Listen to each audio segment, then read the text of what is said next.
l'innovation peut se révéler indispensable dans l'adaptation des territoires ultramarins à une nouvelle donne. Rencontre avec des spécialistes qui vous révéleront les meilleurs moyens d'anticiper des crises futures. Voici donc en distanciel Daniel Yerso, président du réseau Outre-mer Network, et en présentiel Valérie Verdier, présidente directrice générale de l'Institut de recherche pour le développement. C'est Marie-Christine Podamalé, qui est rédactrice en chef de Outre-mer 360, qui nous fait le plaisir d'animer cette session. Merci Boris, bonjour à tous, ravi d'être parmi vous pour cette thématique qui est essentielle, l'innovation en effet. Nous allons voir si c'est réellement le nouvel Eldorado des Outre-mer, en tout cas du moins les Outre-mer.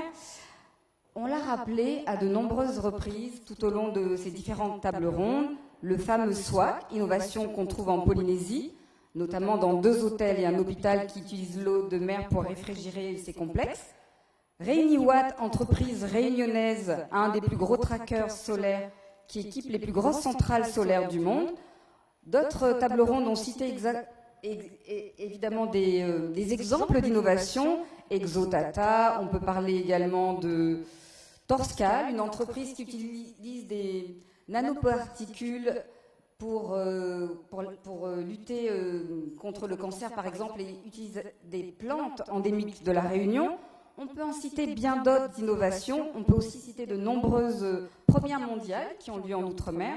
Mais c'est l'occasion, lors de cette table ronde, de voir si nos territoires sont vraiment les nouvelles Eldorado des innovations. Nous avons la chance d'avoir Valérie Verdier, qui est présidente directrice générale de l'Institut de recherche pour le développement. Merci d'être parmi nous et vous allez nous dire en quoi l'IRD travaille dans les Outre-mer sur ces innovations. Et bienvenue Daniel, président du réseau Outre-mer Network, qu'on ne présente plus, qui est Monsieur Station F. Bonjour Daniel, merci d'être parmi nous. Bonjour à tous. Bonjour, alors pour commencer, vous êtes à la tête de l'IRD depuis 2 ans et vous revenez des Outre-mer, de Mayotte et de la Réunion, et vous allez en fin de semaine en Guyane. Pouvez-vous nous présenter l'IRD et les actions dans les Outre-mer? Alors merci à vous tous d'être là et à Daniel, que j'aurais eu plaisir à rencontrer de visu. Alors l'IRD c'est un bel institut, un institut de recherche pour le développement qui a une projection internationale particulière dans différents pays étrangers, dans plus d'une trentaine de pays, avec une structuration forte et surtout une structuration auprès et avec nos partenaires. Et dans les territoires d'outre-mer, c'est une implantation aussi très ancienne, historique, notamment en Nouvelle-Calédonie, en Polynésie française, en Guyane, à La Réunion, et puis encore d'autres territoires, et dans lesquels nous avons la même approche que celle que nous développons avec nos partenaires des pays étrangers, à savoir travailler au plus près des questions de nos citoyens dans ces territoires et en lien très étroit avec les universités ultramarines. Très bien. Alors, un petit retour tout de suite vers Daniel. Daniel est connu dans le monde de l'entrepreneuriat pour être à la tête d'Outre-mer Network. Pour résumer un tout petit peu, vous avez pu mettre en réseau physiquement plus de 4600 entrepreneurs, conseiller et financer plus de 400 projets depuis 2009. Vous êtes vraiment tête de pont des innovations et vous êtes basé à Station F. Parmi nous et pour de nombreux ultramarins, vous êtes Monsieur Station F. Daniel, que fait concrètement Outre-mer Network et comment vous travaillez? Oui, bonjour, on essaye depuis 2009 avec mon ami de longue date et camarade Jocelyn Golitin de faire 3 choses avec tout un écosystème. On a accompagné, on va dire, une nouvelle génération vers la culture de l'entrepreneuriat. Je vous ramène à cette étude d'Opinionway à l'époque, et qui a démontré que 67% des jeunes voulaient monter leur entreprise. Ça veut dire qu'il y a eu un petit travail de terrain mené par des écosystèmes comme le nôtre. La deuxième chose, effectivement, vous l'avez rappelé, une petite mise à jour. Donc, on a mis en réseau un peu plus de 10 000 entrepreneurs et salariés depuis 10 ans. Et puis, en effet, on a fait rimer 2 choses, innovation et outre-mer. On adore parler de l'outre-mer à des gens qui ne la connaissent pas. Donc, normalement, dans l'Hexagone, en Afrique, aux États-Unis ou en Asie, et sur le volet uniquement de l'innovation, à la fois par les prismes médias, mais également depuis 6 ans, avec un concours d'innovation qui est devenu maintenant, je pense, un label et qui, à tout le moins, rassemble aujourd'hui les investisseurs privés, donc et corporate ou service equity, et puis les jeunes startups. L'année dernière, ils sont venus de tous les territoires d'outre-mer et de toutes les régions d'outre-mer, avec un résultat sur le levée de fonds assez significatif pour un organisme vraiment privé. Et donc voilà, ce qu'on adore faire, c'est à Station F, dans le plus grand campus de start-up d'Europe, d'y avoir amené un programme outre-mer, d'y avoir poussé des start-up, et ensuite de les diriger vers des verticales, que ce soit sur la mobilité, la smart city, l'énergie, le luxe. Et ça a été un vrai plaisir pour nous, au départ, de voir l'appétence qu'on pouvait avoir sur des startups ultramarines et de se rendre compte quelques années plus tard, comme ça a été déjà cité, que Rémi Watt, par exemple, équipe les plus grosses centrales au monde. On est ravis d'avoir entendu Madame Christine Lagarde lors du congrès mondial sur la biodiversité à Marseille dire qu'il fallait des postes avancés d'innovation en plein milieu de l'Amazonie. Ça tombe bien, il y a Biostratège pour ça. Dans la CEO et Marianne Arroyer, il y a plein d'exemples. Merci Daniel. Est-ce que vous pouvez aussi citer d'autres exemples pour lesquels vous avez révélé lors de ce prix que vous mettez suffisamment à l'honneur tous les ans, des entreprises qui sont justement nos vitrines des Outre-mer, quelques exemples pour nos publics qui sont à la fois ultramarins et non ultramarins, et justement cet événement du Point permet de mettre en valeur ces innovations. Oui, effectivement, on en a plus d'une centaine en magasin, donc il y a beaucoup, mais vous avez déjà cité les spécialistes de l'énergie thermomarine, la climatisation par l'eau de mer, donc tout le monde connaît Beachcomber, mais on connaît un peu moins Eraro, qui est en fait le bureau d'études, qui a vraiment réalisé l'un les seuls 3 swaps au monde qui fonctionnent et qui sont rentables, je me permets de le préciser. On peut citer Gaia, qui est spécialisée sur l'IoT et aussi la climatisation solaire. L'une des startups, si ce n'est la seule startup qui a été lauréate l'année dernière par Bercy dans les programmes du FASEP. Donc là, on touche à toutes ces entreprises qui bénéficient d'aide pour le développement à l'export. Dans le FASEP, à côté de Voltalia, à côté de RATP, à côté de Grand Compte, vous aviez une petite startup guadeloupéenne, MightyTech, qui équipe aujourd'hui sur les sujets agricoles, IoT, bornes météo, suivi, irrigation connectée, qui devient aujourd'hui un programme gouvernemental au Togo et qui permet au ministère de l'Agriculture togolais d'avoir ses propres données agricoles en temps réel et mises à jour. Donc vous avez tout un tas de sujets comme ça qui sont très en pointe. Green Technology, qui est le leader des bornes de recharge électrique. Pour ceux qui étaient là le 25 novembre à Station F, vous avez pu voir le groupe Accor qui est venu écouter et essayer de comprendre ce qu'on faisait. Elles ont remis un prix à une formidable start-up qui s'appelle M-Wheel, spécialisée sur la mobilité douce. Je vous le donne en primeur. Vous aurez bien sûr de très belles annonces à faire sur toute l'Europe du Sud. Et ce partenariat, c'est JV avec une start-up sur ces mobilités. Vous avez Sargas Project, on a beaucoup entendu parler des Sargasses. On a une start-up qui transforme les Sargasses en papier ou en carton aujourd'hui et qui est en phasage et on passe de sortir de R&D et rentrer en phase de commercialisation. Et puis à côté de ça, on a aussi un vrai pendant, mais je pense qu'on en parlera tout à l'heure. La communication c'est bien, mais le sujet c'est la vallée de la mort. Donc vous parliez de Torscal, on a des sujets de pépites qui sont mondiales. Torscal c'est quand même le leader sur les traceurs anticancéreux avec des adjuvants à base de naturel de plantes.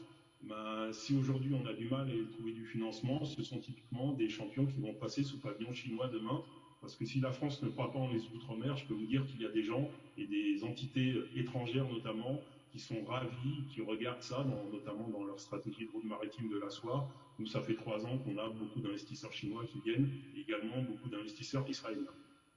Tout à fait, merci pour ce listing, Daniel. En tout cas, on voit nos entreprises ultramarines sont pionnières et puis ont un axe innovation très fort et peuvent s'externaliser. Et vous l'avez dit, des investisseurs étrangers sont intéressés, la Chine comme avec Torscal. L'occasion de revenir avec vous, Madame Verdier, peut-être sur des projets, des laboratoires justement qui rayonnent au sein de nos bassins, dans les 3 bassins, et ce que vous faites, par exemple, en Nouvelle-Calédonie ou en Guyane. Oui, je voudrais revenir sur ce qu'a dit Daniel, parce qu'il a parlé, c'est très bien, de la création d'entreprises, de start-up, mais donc l'innovation est une réponse justement à tous ces problèmes auxquels les territoires d'outre-mer font face en particulier, notamment les changements globaux, les changements climatiques. mais pour cela, il faut nourrir en connaissances, et c'est bien le rôle de nos organismes de recherche, et en particulier de l'IRD, c'est d'apporter les connaissances pour favoriser l'émergence de start-up et d'entrepreneuriat, et je pense particulièrement aux jeunes, plus d'1 million de jeunes dans les Outre-mer, pour lesquels il faut les amener vers ces entreprises et vers l'innovation responsable, je dirais. Donc, qu'est-ce que fait l'IRD? Mais typiquement, vous avez parlé des sargasses. Donc, on a des projets de recherche sur les sargasses, sur la compréhension de la génétique des sargasses, comprennent d'où elles viennent. C'est aussi sur la biodiversité. D'abord, pour protéger, il faut comprendre, il faut connaître. Et donc, on est beaucoup sur l'instruction de la connaissance sur la biodiversité. C'est je crois qu'à eux tout seuls, les territoires d'outre-mer ont plus de biodiversité que l'Europe continentale, autant sur les vertébrés que sur les plantes. Donc, c'est aussi toute cette question de faire un état des lieux, mais aussi de conserver cette biodiversité, de la valoriser. Donc, ce sont des exemples. Sur le climat aussi, vous avez pris l'exemple aussi des services climatiques. Donc l'IRD travaille sur, il y a un très beau projet en Nouvelle-Calédonie qui s'appelle CLIPSA, qui est cofinancé notamment par l'AFD Météo France, et qui apporte donc des connaissances assez précises et qui se base sur des connaissances des territoires, et des personnes qui travaillent sur ces territoires, et donc qui vont permettre de mieux envisager comment faire évoluer l'agriculture, et d'une manière très précise, avec des données climatiques très précises. C'est ce qui manquait d'ailleurs jusqu'à présent. Ce sont quelques exemples, mais je pense, parce que vous avez dit que je revenais de Mayotte et de La Réunion. À La Réunion, par exemple, on a un beau projet aussi en santé. On travaille sur des maladies comme la chikungunya, la dengue, pour laquelle on n'a pas de vaccin, donc on travaille par exemple sur des luttes antivectorielles, sur la technique de l'insecte stérile par exemple. Oui, le moustique stérile à La Réunion, vous avez fait absolument, une conférence de presse récemment. Oui, qui est un formidable exemple de collaboration avec le CIROI de La Réunion. Enfin, il y a bien d'autres exemples comme ça sur lesquels l'IRD travaille. Les coraux en Nouvelle-Calédonie. Les coraux en Nouvelle-Calédonie, les coraux aussi à Mayotte, puisque j'étais à Mayotte et donc j'ai pu voir aussi un magnifique projet avec le parc marin. Et sur lequel on travaille, et qui inclut aussi tout un aspect formation, sensibilisation des jeunes. Donc un problème éducatif qui est à la fois en métropole et puis à Mayotte, et qui va nous amener à des solutions très innovantes sur comment régénérer les coraux, et en particulier la barrière de corail à Mayotte. Ce sont quelques exemples parmi beaucoup d'autres de ce que fait l'IRD en recherche et innovation et formation pour le renforcement des capacités. Alors, on le voit bien. D'un côté, on a l'entrepreneuriat avec des projets de pointe, d'innovation très forts. Daniel l'a rappelé. Et de votre côté, organismes de recherche très impliqués dans les bassins avec de nombreux projets. C'est un monde qui, finalement, vous avez les mêmes objectifs, très connexes. Parlons-en du changement climatique. L'innovation est-elle la réponse au changement climatique pour vous, Madame Verdier? Et la même question pour Daniel. Ce que vous avez dit, c'est pas vraiment deux mondes séparés, parce que l'IRD travaille beaucoup aussi en appui aux startups et avec des programmes d'innovation. Et pour cela, on bénéficie de financements, notamment du fameux PIOM. Donc ce sont pas deux. Alors, est-ce que c'est l'unique réponse au changement climatique? Pour le grand public. Oui. Est-ce que c'est la seule réponse? Non. Pas seulement. C'est pas que des choses innovantes. Il y a des choses qu'on sait, comment pouvoir lutter contre le changement climatique, qui n'appelle pas forcément à l'innovation, mais en tout cas, ce dont on a besoin, c'est de connaissances, et de plus en plus de connaissances, et d'ailleurs, la crise sanitaire nous le rappelle, on a besoin d'apporter encore beaucoup de connaissances à ces questions de changement climatique qui ne se réduisent pas aux questions de biodiversité ou aux questions uniquement d'élévation de la mer.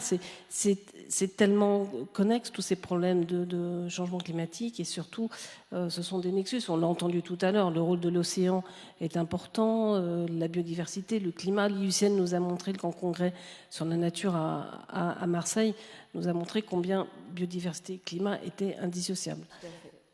Même question pour Daniel. Oui, c'est un vieux serpent de mer.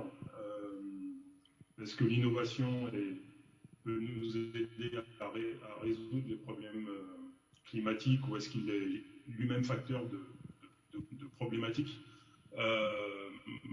j'ai l'impression qu'on peut aller de manière massive vers de l'adaptation, effectivement, et à tous les niveaux. Donc, bien sûr que sur les questions de l'énergie, euh, le mix énergétique va être vraiment très très important. Comment on arrive à ce mix énergétique? On voit bien que au-delà des sujets de méthanisation, puisqu'on n'a pas de volume, au-delà des sujets de retraitement de la bagasse ou des déchets de l'industrie, par exemple sucrière, comment on peut évoluer le projet CO, que je crois que ça a été dit tout à l'heure dans une autre table ronde, qui va faire de la Guyane l'une des plus grosses centrales électriques à hydrogène au monde. Donc on doit saluer peut-être l'intérêt pour des groupes comme Meridiam, qui sont des fonds d'investissement infra, de venir regarder de manière extrêmement forte, en appuyant du CAPEX local, avec de la main-d'œuvre non délocalisable, comment faire de ces territoires plutôt des territoires à 80 ou 70% d'ENR. Alors je sais que ça pose des problèmes d'intégration au réseau,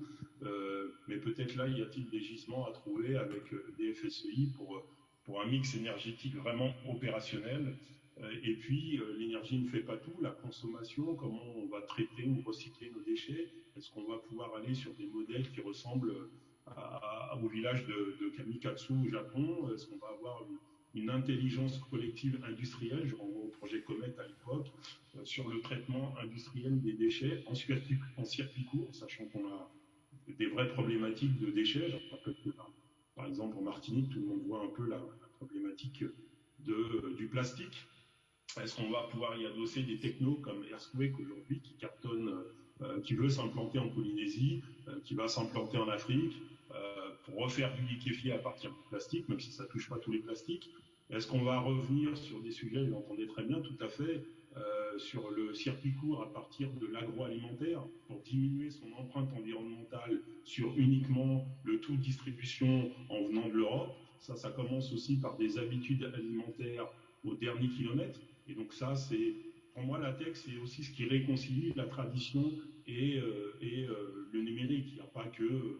Voilà, tout n'est pas dans la technologie de rupture, mais on voit émerger à la fois une nouvelle génération de petits agriculteurs, comme Petit Cocotier que j'adore, par exemple en Martinique, et puis on voit émerger Thibaut Thibaut Pays et tout un tas d'acteurs qui arrivent à nous transformer à partir de produits et de fruits pays qui pourrissent pourtant au bord des routes, parce que c'est important de retravailler l'habitude alimentaire, le palais dès sa plus jeune enfance. C'est comme ça aussi qu'on permet à toute une filière de revenir sur de l'alimentaire transformé, qu'on permet à des agriculteurs locaux de mieux vivre, et peut-être qu'on permet à une nouvelle génération de se réapproprier la terre, non pas simplement en faisant de la prospective, mais à tous les niveaux. Regardez le formidable exemple que fait aujourd'hui les petits jeunes à Traînel-Citron avec les jardins potagers au cœur des cités. Aujourd'hui, en Ile-de-France, on parle beaucoup de l'agriculture urbaine.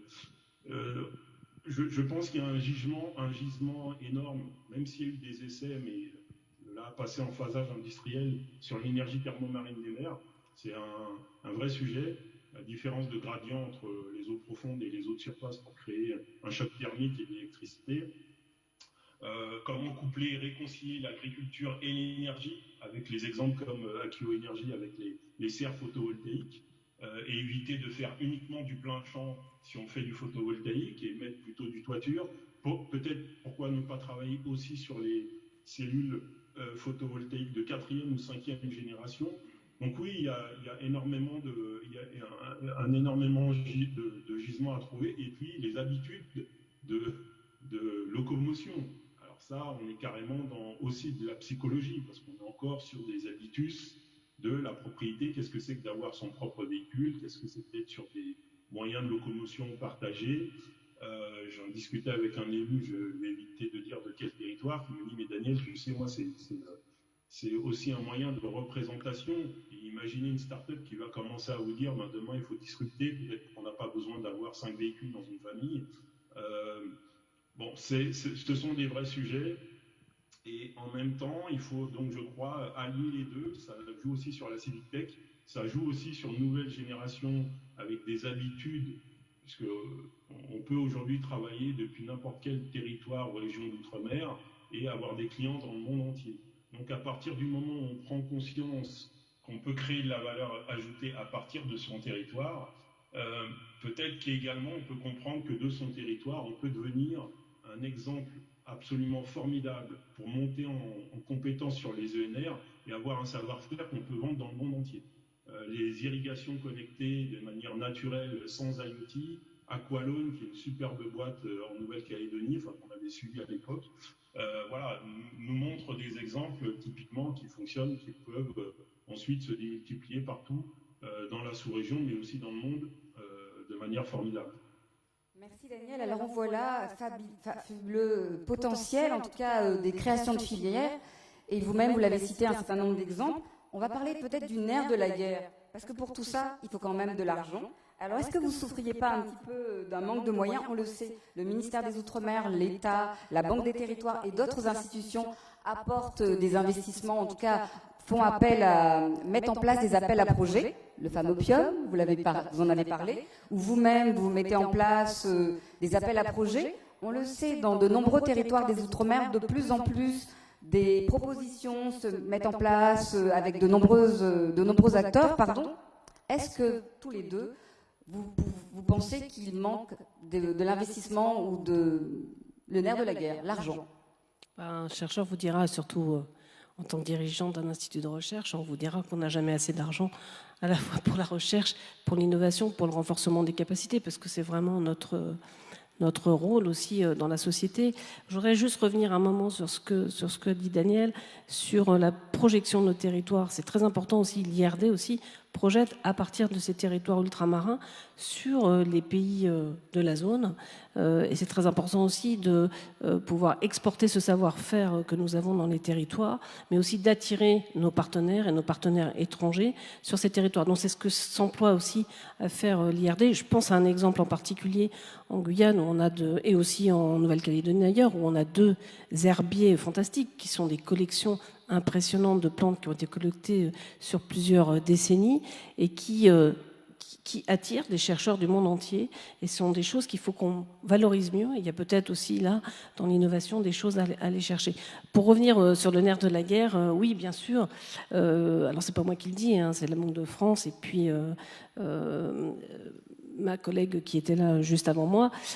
C'est des investissements qui sont quand même dans les territoires ultramarins. Je pense que l'investissement dans la recherche et le développement, c'est 0,5% du PIB par rapport à un 2,2% en métropole. Donc, effectivement, on peut dire qu'on a besoin de plus d'investissements dans la recherche et l'innovation.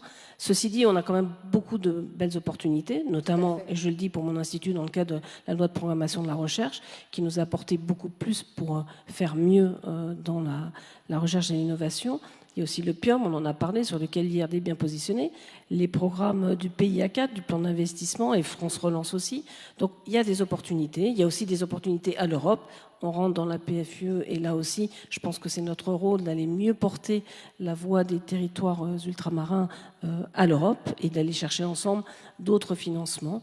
Donc je pense qu'on a des opportunités, mais on peut faire encore et toujours plus et mieux. Donc je pense aussi que ce sera quelque chose qui sera porté dans le débat de la présidentielle. Exactement. Daniel, votre point de vue? Oui, c'est un vrai sujet, une vraie difficulté. D'ailleurs, l'une des raisons pour laquelle, on a monté le concours Innovation Outre-mer, c'était justement parce qu'on voyait bien que les startups souffraient. Il y a beaucoup de financement sur la préparation, sur les premières années, sur l'amorçage, sur le passage au financement du POC. Il y a beaucoup d'aides régionales. Ça, il n'y a pas trop de soucis là-dessus, même si les délais sont longs, mais c'est quand même pas trop mal desservi. Par contre, on voit bien que sur le post-amorçage et sur l'accélération, ça devient beaucoup plus compliqué. On en est à notre 26e licorne de célébrer. On attend encore fébrilement les licornes outre-mer, et même si une des dernières très belles histoires, je tiens à le dire, elle vient de Guadeloupe avec le compte nickel. Les gens ne savent pas que le compte nickel commence en Guadeloupe. Je ne citerai même pas le groupe Océane qui est une licorne elle toute seule, avec la famille Boulamali à La Réunion, qui fait un travail formidable à La Réunion et en Afrique de l'Est. Ça ne se sait pas assez, mais il y a des innovateurs formidables. Oui, la problématique, c'est l'accès aux fonds d'investissement. Je vais être très cash, les fonds d'investissement ne s'intéressent pas à l'outre-mer. Oserais-je dire, ce n'est pas un sujet. Voilà, profondeur de marché trop petite. il y a une telle concurrence en termes d'innovation et de start-up que finalement ça reste assez ténu. Et nous, on a vu la différence entre le moment où on a installé notre programme à Station F et le moment où on a vu les fonds commencer à s'intéresser, et encore plus peut-être après le Covid, où là, pas mal de souscripteurs et de fonds d'investissement ou de family office ont voulu revenir sur leur quête de sens. Et donc, on est revenu sur ce qu'on appelle les must-have, la santé, la logistique, le transport, l'alimentaire, le développement durable. Et là, on a pu accélérer. Au bout de 6 ans, on est à 19,5 millions de levées pour nos startups. Du point de vue de l'outre-mer, je ne sais pas s'il y a d'autres organisations privées qui font la même chose. Mais du point de vue national, mes voisins à HEC, dans leur programme startup, c'est ce qu'ils font en 1 an. Nous, on a mis 5 ans pour le faire. Donc, on voit bien qu'il y a un gap différentiel extrêmement important, même si je salue d'ailleurs Interinvest ou Appicap, qui sont des fonds aujourd'hui qui regardent des dossiers, qui vont mentorer nos jeunes et nos startups. Nous-mêmes, on est en réflexion. Je profite de cet événement. Peut-être qu'il y a une synergie enfin à trouver, que soit la Banque des Territoires, soit l'AFD, pour monter d'autres véhicules d'investissement dédiés à l'innovation. Et bien plus que le financement, il faut aussi le suivi et le sérieux sur le suivi des participations. Parce que ce qui peut rassurer aussi des investisseurs, même si on peut déplorer sur certains territoires la faiblesse des écosystèmes de business angel, c'est-à-dire des personnes physiques qui mettent leur propre argent, il faut aussi être équilibré dans le propos et bien comprendre que parfois il y a des gens qui mettent de l'argent, mais le suivi des participations n'est pas à la hauteur, et donc le TRI est faible, voire parfois catastrophique. Et donc il faut aussi une responsabilité ou une mise en compétence et en responsabilité des réseaux d'accompagnement de cette innovation et de ces entrepreneurs sur du résultat, pas simplement sur du déploiement de financement, mais aussi sur du résultat, de manière à ce que chaque année, chaque territoire puisse dire j'ai 2-3 missiles, 2-3 pépites qui sont sorties de chez moi, et qu'on puisse faire les relais sur des fonds qui vont être des fonds plus en croissance, qui vont permettre à la start-up d'exploser. Merci Daniel. Vous vouliez rajouter quelque chose? Parce que je vais voir si on a des questions du public. En fait, oui, le temps est... Voilà, exactement. partie est Il n'y a terminée. plus de questions. Et merci donc, peut-être un dernier mot à Madame Verdier, un conseil pour nos publics. Non, j'ai juste oublié de mentionner aussi qu'on travaille beaucoup avec l'AFD, l'Agence française de développement, qui s'appelle encore Agence française de développement. Donc c'est aussi un bailleur important qui investit dans les territoires d'outre-mer. Donc je voulais juste le signaler. Merci à tous les deux, merci à vous, et alors encore au public. Innovo, encore pour les Outre-mer. Merci beaucoup. On se retrouve dans 5 minutes pour notre 9e et dernière session après le référendum néo-calédonien. Doit-on libérer les Outre-mer? À tout de suite.